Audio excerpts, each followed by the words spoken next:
আসবেন, আপনি আপনার দেশ আসেন না কেন? Stops you? নাগরিকত্ব তো কারো যায়নি।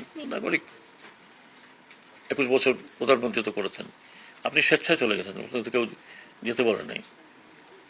আপনি স্বেচ্ছায় গেছেন, আপনি ভালো থাকেন, আবার আসেন। আমরা সবাই আপনাকে শ্রদ্ধা করি, করি না, না অশ্রদ্ধা করছি না। আওয়ামী লীগ একটি বড় রাজনৈতিক দল, প্রচুর ভালো ভালো নেতা আছে।